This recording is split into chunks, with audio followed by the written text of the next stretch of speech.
আসসালামু আলাইকুম। শুনছেন সংবাদ শিরোনাম। বাঞ্ছারামপুরে মহান বিজয় দিবস উদযাপিত। এখন শুনবেন বিস্তারিত।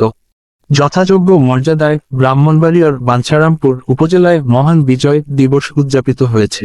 সোমবার 16ই ডিসেম্বর সকালে সূর্যোদয়ের সাথে সাথে 31 বার তোপধ্বনির মাধ্যমে দিবসের আনুষ্ঠানিকতা শুরু হয়। পরে উপজেলার মৌলাগঞ্জ বাজারের মাঠে শহীদ স্মৃতিস্তম্ভের পুষ্পস্তক অর্পণ করেন উপজেলা নির্বাহী কর্মকর্তা মোহাম্মদ আবুল মনসুর। এছাড়া সরকারি কমিশনার ভূমি নজরুল ইসলাম, মডেল থানার অফিসার্স ইনচার্জ মোর্শেদুল ইসলাম চৌধুরী, 50 শয্যা হাসপাতালের আবাসিক চিকিৎসক ডাক্তার রঞ্জন বর্মন, পৌরসভার প্রধান নির্বাহী কর্মকর্তা হাবিব উল্লাহ খান সহ বিভিন্ন পর্যায়ের দপ্তরের প্রতিনিধিগণ, বীর মুক্তিযোদ্ধা, সামাজিক সাংস্কৃতিক সংগঠন, নাগরিক সমাজের প্রতিনিধিসহ সর্বস্তরের নাগরিকগণ স্মৃতিস্তম্ভে পুষ্পস্তবক অর্পণ করেন। পরে উপজেলা প্রশাসনের আয়োজনে সকালে উপজেলা প্রাঙ্গণের মাঠে দিনব্যাপী বিজয় মেলার উদ্বোধন করেন ইউএনও আবুল মনসুর।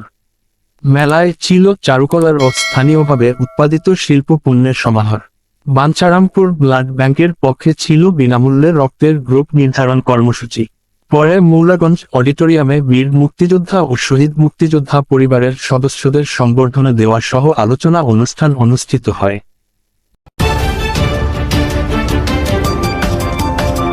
ব্রাহ্মণবাড়িয়া 24.নিউজ।